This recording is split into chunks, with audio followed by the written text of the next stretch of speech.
ने मुझे मांग संख्या 16 पुलिस और मांग संख्या 17 कारागार पर बोलने का जो मौका दिया है उसके लिए मैं आपको धन्यवाद ज्ञापित करता हूं। माननीय सभापति महोदय,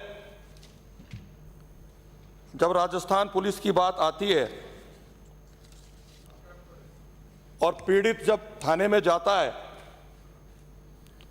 तो सबसे पहले जो स्लोगन वहां लिखा हुआ होता है कि आम जन में विश्वास और अपराधियों में भय। वो इस आशा और विश्वास के साथ जाता है कि उसकी एफआईआर लॉन्च होगी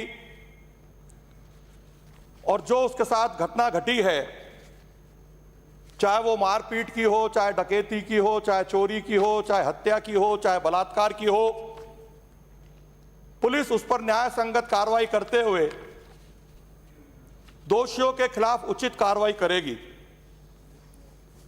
लेकिन जब थाने में जाकर के चाहे थाना अधिकारी हो, चाहे पुलिसकर्मी हो, उसका व्यवहार जब वो देखता है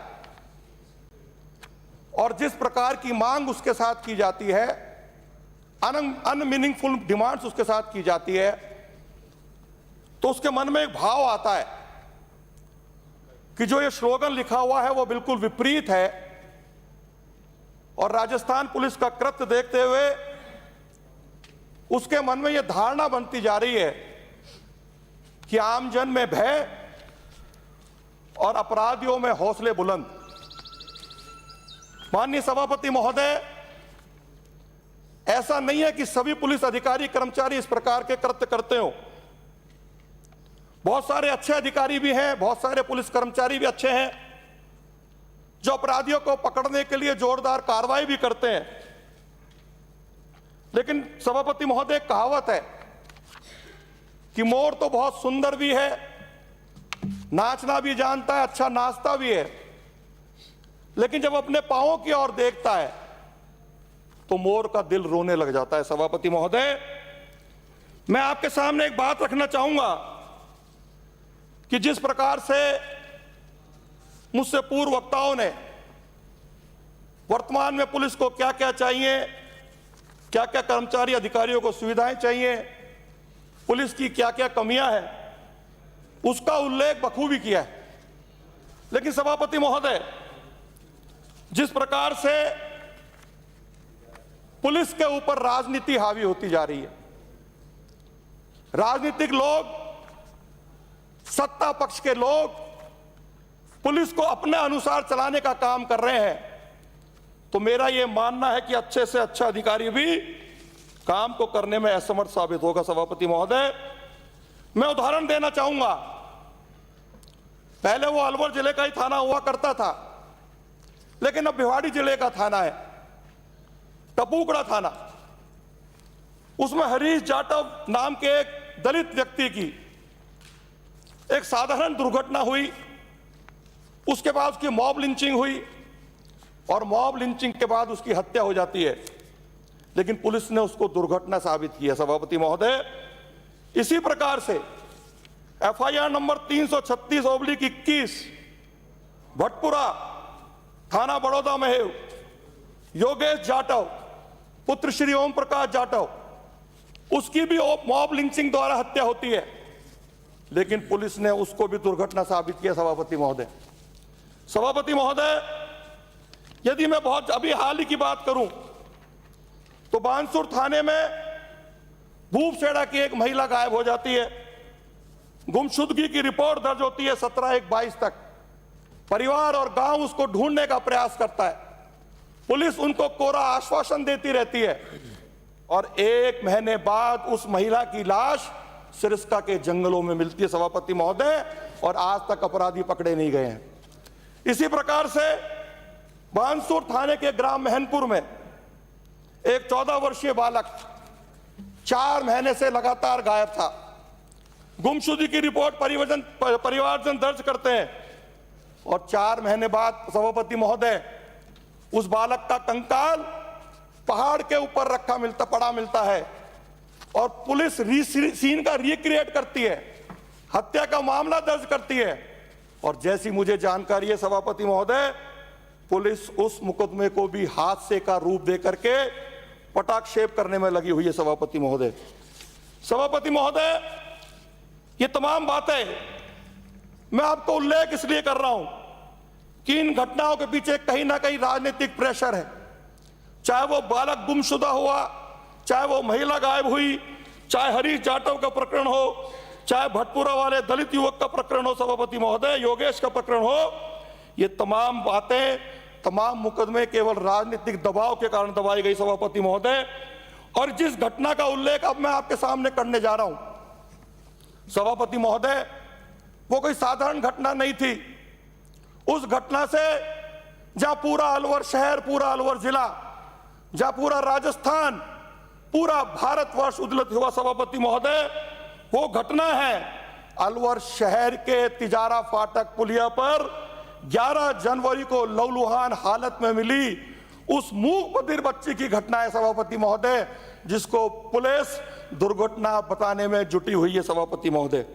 11 तारीख को वो बालिका अलवर के तिजारा फाटक रेलवे पुलिया पे मिलती है। लगभग 7, सवा 7 की घटना है। एक राहगीर ने शिवाजी पार्क थाने में रिपोर्ट करी, फोन पर रिपोर्ट करी सभापति महोदय। पुलिस वहां पहुंचती है, उस बच्ची को लेकर अस्पताल पहुंचती है और अस्पताल में जाकर के उसका जब इलाज शुरू होता है तो उसका पहला बयान जो अलवर एसपी का आता है, जब प्रेस मीडिया उनसे पूछती है तो अलवर एसपी का यह बयान था, यह दुर्घटना बहुत दुखद है, गैंग रेप की संभावना है, सेक्सुअल असॉल्टमेंट हुआ है और बहुत खतरनाक चोटें इस बच्ची को आई है। पुलिस इसको, जो डॉक्टर्स की राय है उसके आधार पर इसको जयपुर रेफर करने की तैयारी है। सभापति महोदय, मालाखेड़ा थाना अंतर्गत आने वाली यह बच्ची जब परिवारजन 11 तारीख हुई तो उन्होंने अकबरपुर चौकी में रिपोर्ट दी।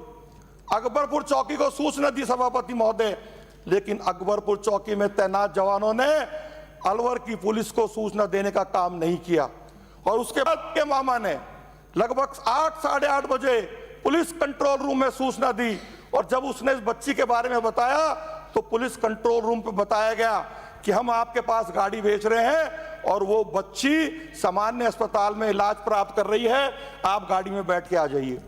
जब लड़की का मामा, लड़की का चाचा और लड़की का दादा, परिवारजन सब लोग वहां डॉक्टर उनको बताते हैं कि इसके साथ गैंग रेप हुआ है, बहुत खतरनाक चोटें हैं। पुलिस अधिकारी उनको ये बताते हैं और उस बच्ची को जयपुर रेफर कर दिया जाता है सभापति महोदय। लेकिन दुर्भाग्यपूर्ण स्थिति है, दूसरे दिन जब आईजी साहब वहां जाते हैं अलवर में, उनका भी यही बयान आता है सभापति महोदय कि इस बच्ची के साथ बलात्कार हुआ है। उसके बाद पूरे जिले के अंदर, पूरे राजस्थान के अंदर इस घटना की निंदा होती है। अलवर का एक एक आम जन सड़कों पर उतर के आंदोलन करता है और पता नहीं पुलिस के ऊपर क्या दबाव आता है कि अलवर की एसपी और जयपुर से आए हुए DIG civil rights doctor Ravi Yadav ji ने एक प्रेस कॉन्फ्रेंस करी और उस प्रेस कॉन्फ्रेंस में उन्होंने ये कहा कि बच्ची के साथ गैंग रेप नहीं हुई है। उन्होंने ये कहा कि मेडिकल रिपोर्ट के अनुसार पीड़िता के वेजाइना, एनस और हाइमन को इंटैक्ट अनछुआ माना गया है। पेनेट्रेटिक असॉल्ट, लैंगिक चोट की कोई पुष्टि नहीं हुई है। उनके अनुसार चोट थाइस और पीछे की तरफ पेनिरियन में इंजरी हुई है। माननीय सभापति महोदय, मैं आपके माध्यम से माननीय हमारी अलवर की एसपी साहिबा से, मैं डॉक्टर साहिबा से जिन्होंने रिपोर्ट दी है, उनसे ये पूछता हूं कि जब पेनिरियम पूरी तरह क्षतिग्रस्त हो गया सभापति महोदय, क्योंकि मैंने अलवर में हमारे एक सर्जन साहब से पूछा था, तो ये पेनिरियम क्षतिग्रस्त होने के बाद जो आपने हाइमेन इंटैक्ट बताया है, किस प्रकार से वो इंटैक्ट रह सकता है सभापति महोदय? पुलिस इस केस को गुमराह करने का प्रयास कर रही है सभापति महोदय। एसपी की प्रेस कॉन्फ्रेंस के बाद जब सर्व समाज उद्विग्न हुआ, सिख समाज उद्विग्न हुआ, दिल्ली से सिख समाज का एक जत्था, अमृतसर से सिख समाज का जत्था जब एसपी साहिबा से मिलता है तो एसपी साहिबा का तीसरा बयान आता है कि गैंग रेप की संभावना से इनकार नहीं किया जा सकता, पुलिस इसमें जांच कर रही है सभापति महोदय। उसके बाद कांग्रेस की राष्ट्रीय महासचिव आदरणीय प्रियंका जी ने इससे पीड़िता के बालिका से बातचीत करी, उन्होंने माननीय मुख्यमंत्री जी से भी बात करी और माननीय मुख्यमंत्री जी ने इस केस को सीबीआई को हवाले कर दिया। लेकिन सभापति महोदय, एसआईटी अपनी जांच करती रही और सीबीआई को केस हवाला करने के बाद अलवर नगर परिषद ने घटना स्थल को पानी से धुलवाया, साफ सफाई करी। सभापति महोदय, ये बहुत पेचीदा मामला है, आप इस तरह से मुझे रोक नहीं सकते। सभापति महोदय, मेरा आपसे आग्रह है कि जिस प्रकार से अलवर पुलिस इस मामले को गैंगरेप की बजाय दुर्घटना बनाने पे जुटी हुई है, और माननीय दुखद तो बात जब हो जाती माननीय सभापति महोदय, जब हमारे सदन के नेता आदरणीय मुख्यमंत्री अशोक गहलोत जी ने इसी सदन के अंदर ये कहा कि बालिका के साथ गैंगरेप नहीं हुआ है, दुर्घटना है। माननीय सभापति महोदय, ये उस बेटी के बाप की प्रेस कॉन्फ्रेंस की कटिंग है, जिसमें उस बेटी का बाप स्पष्ट रूप से उल्लेख कर रहा है कि उसकी बेटी ने इशारों में बताया कि उसको 2 लोग सड़कों पर पटक के चले गए। सभापति महोदय, माननीय सभापति महोदय, विराजिए आपने मुझे संख्या